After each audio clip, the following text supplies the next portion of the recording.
Hey everybody, Xeno here, and today we were doing a review discussion of Skyward Sword HD. Skyward Sword HD was announced earlier this year in February and is the final 3D Zelda game to get a remake. That's right, we were out of 3D Zelda games to remake outside of Breath of the Wild, and Skyward Sword itself is celebrating its 10th anniversary this year, which is also something that just feels so weird. But suffice to say, for these reasons, it seemed like a pretty good time to re-release Skyward Sword this year. I've talked a lot about my feelings on the original release of Skyward Sword in a video that went out earlier this year, but as far as Skyward Sword HD, this game's second chance on Nintendo Switch, how does it hold up? Is it worth it? Well, let's go over it. Today I've decided to sort this discussion into 5 different categories to help me further sort out my thoughts. We'll be going over controls, quality of life improvements, gameplay, the plot, and the traditional Zelda feel, which if you don't understand what that means, just stick around and you'll find out when we get to that part of the video. Anyway, let's get started because I have a lot to say. Controls. Before you can start playing the game and enjoying it, you need to have a good method of controlling it. And for the original release of Skyward Sword on Wii, that wasn't even an option for some people. Skyward Sword released in 2011 with a control set based pretty much fully around motion controls. See, there were many problems with this. First of all, it was a big turnoff to a lot of people who just do not like playing games with motion controls. The Wii is often called out for trying to shoehorn motion into a lot of games that just don't really even need it. But the thing about Skyward Sword is, for better or worse, it was actually built around the motion controls. This wasn't just a thing where you would have to point your Wii Remote to pick up star bits in Mario Galaxy or to do the spin attack. This was actually built into the very essence of the game. It couldn't be ignored, which was a deal breaker for a lot of people, and even for accessibility reasons, some people couldn't even play it. So the addition of a button control layout for the Switch version is a very welcome one. And I have to say, after switching between both for my playthrough of Skyward Sword HD, these control sets are very hard for me to decide which one I like more. This was a battle that was constantly going on in my head throughout playing the game, because I knew I was going to make this video and I would have to give you guys some kind of answer, because I can't leave it on a cliffhanger like that. Which controls do you like more, Xeno? If I don't tell you, you're all gonna form a mob and demand an answer from me for the coming years. But after careful consideration, I've come to the conclusion that for myself, I think the motion controls still win out just by a hair. I like both these control options, but I don't think either of them are perfect. There are some things that I hate doing with the motion and some things that I hate doing with the button controls. For instance, I feel like aiming items in this game with the motion controls of the Joy-Cons is just infinitely harder than the base game. Maybe I'm just remembering the motion on the Wii better than it actually was, but I think it might have been better on the Wii version than it is in the Switch version. Which, when you think about the fact that you do not have a sensor bar and that the Joy-Cons are notable for not only drifting with their sticks but also with the pointer controls, that's probably my biggest problem with the motion in Skyward Sword HD. It just doesn't always work the way you want it to. You're constantly going to have to be recentering your pointer as you do in most Switch games, and when pulling out an item, I usually have a much harder time when using motion. Some smaller problems with the motion controls are things like flying, which is just not as intuitive as it is with the button controls, and pulling off the stab, which I feel just half the time doesn't work. It's just much more reliable when using button again. And finally, it's just the inconvenience of motion controls. Like if you're lying in bed in handheld mode and you want to play Skyward Sword, you can't do motion because that's just, it's a lot more to do. It's so much easier in many situations to just play with the button controls because it's more convenient. But like I said, the button controls aren't without their problems either, which is why I had such a hard time choosing which control option I liked more, because there are little problems with both of them. In the case of the button controls, I found it really hard to pull off the jump attack, which is something that is so easy to do with motion controls, where you have to be running and then you swing your sword forward and there you go. For some reason, it's just the button layout, I think, how you'd have to maneuver your hands to do the jump attack. Maybe I'm missing something there, but I had a lot of trouble with that when using buttons. Finishing blows are similar. It's just a simple flick of both Joy-Cons when you're doing motion, but for the button controls, you have to move the stick up and down rapidly to get it to work, which granted, after you figure it out and you get used to it, it's not that big of a problem, but I feel like it could have been better mapped. Then there's the boss keys, which I actually really like in this game, how they're little puzzles that you have to slot into this space here. But when using it with the button controls, maybe it's just me again, but I could not maneuver those things very well. It was very hard to get them right in the position I wanted, or just visualize it, because I couldn't just like flip it around super quick. I had to like meticulously try to move it exactly where I wanted with the button controls. I just didn't like it as much. And finally, maybe this is just the footage collector in me who wants as little UI on the screen as possible so that I can get clean shots to use in videos, but I hate this. I hate it so much that when you're using motion and you have to press L to move the camera freely, you get this little UI box at the bottom of the screen that just says look and shows you moving the stick, and I hate that. Like, I understand how to use a game. You don't have to show that all the time. And even turning on the Pro HUD does not take it away. That right there alone just annoys me so much and is much more of a reason why I go with motion over the button controls than I'm willing to admit. But anyway, yes, I'm so happy that they added on these button controls that you can now use in the game as well. I love having both options, and in the end, I think they're both pretty great control options. I personally still prefer using motion controls by a hair, even though sometimes it might not be as precise and it might be harder to pull off some of the slices the game wants you to do. But I don't know, I feel like there's less inconveniences there that bother me, and I just like the feeling of swinging around the sword. It's something unique to Skyward Sword.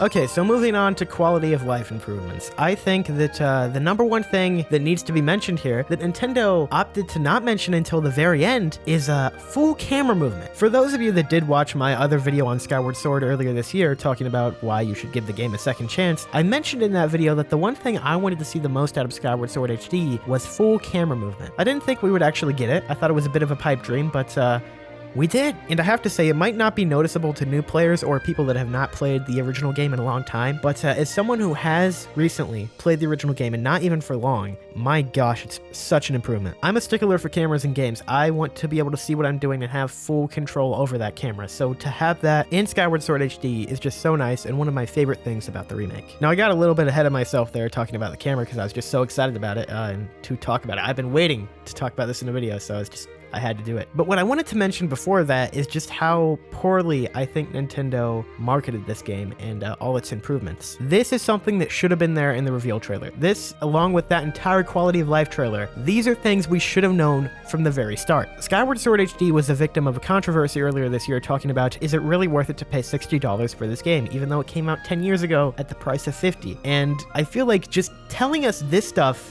back then would have softened that quite a bit. The price debate is a whole can of worms I don't really want to open here right now, but I will say, even with all the improvements, I think it should have been $50. I think that would have been a perfect balance for this game, but it wasn't, so I guess we'll deal with it, I guess. I mean, nothing we can do at this point, right? I do think it is important to an extent to pressure Nintendo when these types of things happen and you think a game is not worth what they're selling it for, or they're doing some terrible decisions that you do not agree with. I think reaching out and criticizing them is definitely important. Just the fact of like tearing down other people in the community and everything, that side is not something I like to see. Anyway, I said I wasn't going to open that, but I kind of did there for a second. Anyway, quality of life. I think they should have advertised that more because it is actually, there's a lot of great improvements here. A lot that I didn't even fully realize until I started playing the game. Full 3D camera movement, as I said earlier. Item information has been totally scaled back, so you do not have to see every text box for new items every time you open up the game again, because that used to be a thing in the original. Anytime you turned off the game, when you turned it back on and collected an item for your pouch again, you would have to see the explanation of it every single time. The game runs in 60 FPS now, which is something you don't see in many Zelda games at all, and it's such a nice improvement. I love how smooth it is now. They also apparently implemented the speed up for the dialogue boxes where you can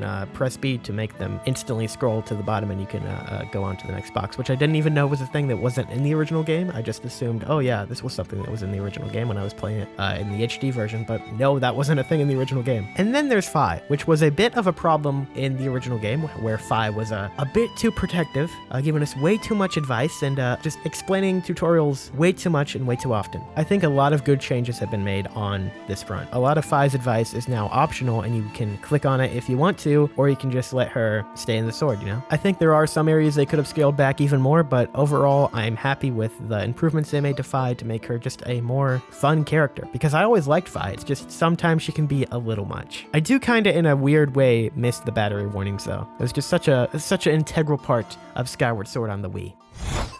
So let's get into the actual gameplay, exploring the world, entering the dungeons, all that.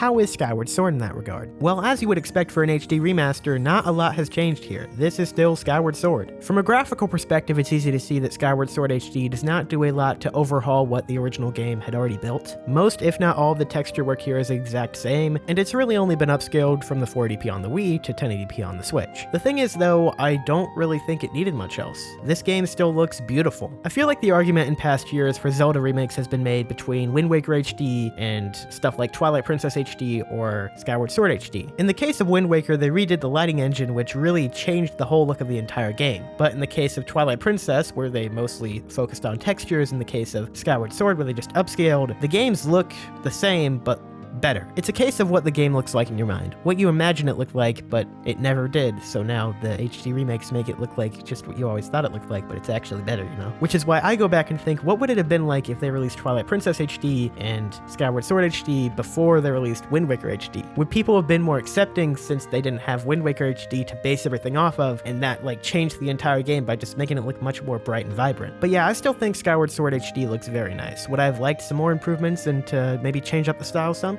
Sure, but I think this is also good for a remaster. But as we get into the gameplay of this game proper, I'm not going to go too far into it because you know it is still Skyward Sword. I think it is a fantastic game. It is very different in the way that you control everything just based on the motion and how the sword works and everything. It's unique. I think the game has some of the best dungeons in the Zelda series. I would not put it above Twilight Princess overall, but some of the dungeons here are really great. Ancient Cistern comes to mind. I love the sand ship, except for the part where you have to go up and down a lot, and that can be annoying at times, but the Fire Sanctuary is also good. Skyview Temple is great. A pretty solid lineup, you know? I would not say there's any duds here. Of course, it's a common complaint that Skyward Sword has very linear world design, which I do not think is a bad thing inherently. At times, I do think the game can take it a little too far, but I do not mind the linearity overall. While I feel like Skyward Sword almost purges every big problem I had with the original game, one of the game's biggest problems is built into its DNA. And that's the lack of areas to explore. There are 5 large areas in this game: the sky, the sealed grounds, Faron Woods, Elden Volcano, and Lanayru Desert. These areas are all very well designed and I love all of them, but the problem is how much you revisit them. Skyward Sword throughout the story has you revisiting the 3 main providences of the game 3 different times for 3 different quests. When you're not in one of those providences, you're either in the very barren sky or the sealed grounds where you're going to fight the imprisoned 3 different times.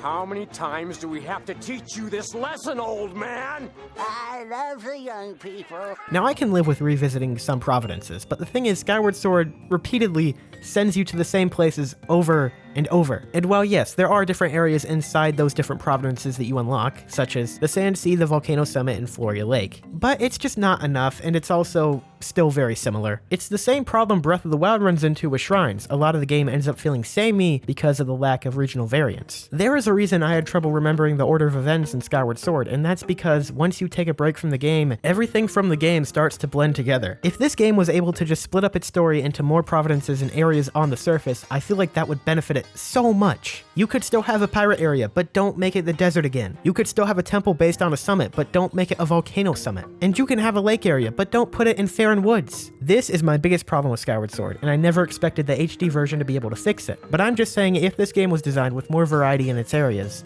it could be one of my favorite Zelda games. And while Skyward Sword itself might not be my favorite Zelda game, it does have my favorite Zelda music. It's so hard to pick a favorite Zelda soundtrack because so many of them are so good, but I think it's Skyward Sword for me. And the only reason I'm not going to give it its own section to talk all about the music is because, number 1, I gotta keep this review reasonably long, and number 2, I've already talked about it so much already.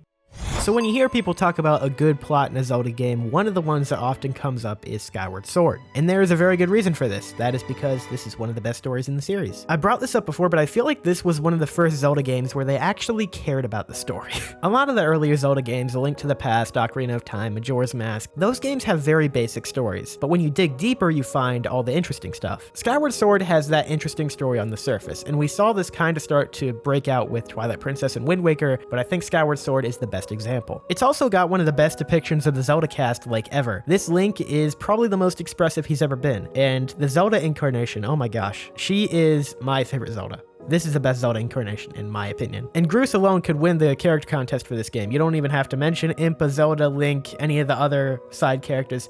Just put Groose on the table, and we already win. The story unfolds in chunks, and you're gonna spend a whole lot of the game just playing it and not really having any impact on the story whatsoever. But when you do get to the story parts, it's really fun and amazing, and I love watching them unfold, and I just wish there was more of it. But yes, Skyward Sword contains one of my favorite Zelda plots, and that's coming from someone who did not even get to experience the plot for the first time playing the game. I had already learned all the secrets and everything before I played the game, but I still enjoyed it that much just playing it. So I can just imagine how much more amazing it would be if I did get to play it unspoiled.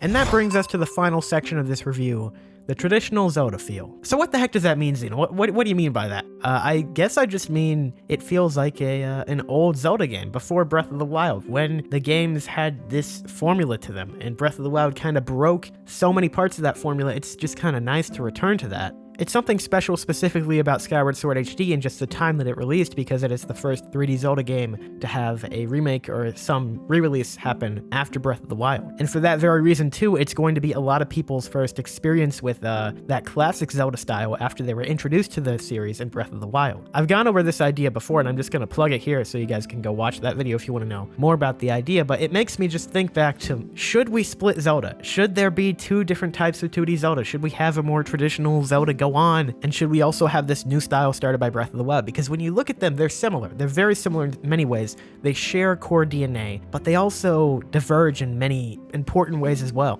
There is a different feel you get from playing Skyward Sword than what you get playing Breath of the Wild. It's a similar feel, but it is different.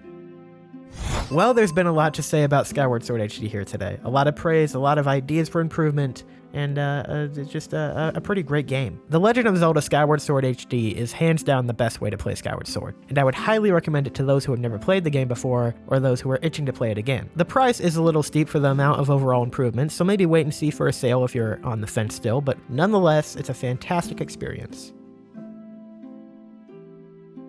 And that is just about going to do it for today's review of Skyward Sword HD. I hope you guys enjoyed the review, and I hope it was informative. If you were on the fence about the game, let me know if it helped in your decision making, or if you just enjoyed hearing what I had to say if you had already bought the game, because I'm sure a lot of you already have. If you're new to the channel, please hit that subscribe button for me. I make all kinds of fun Zelda content here, from theories to discussions to fun little Zelda facts. You know, you'll find it all here. We even do some general Nintendo stuff too. If you want to, you can also follow me on Twitter at XenogamerYT. You can join our Discord server with the link in the description below and come hang out and be a part of the community over there. And you can come by my Twitch channel every Friday for new streams. Let me know in the comments if you've been playing Skyward Sword HD. How are you enjoying your adventure? I would love to hear about it. And I think that is about going to cover it for today. Thank you guys for stopping by. I hope you have a wonderful day, and I will see you soon with more videos. Until then, guys, bye-bye.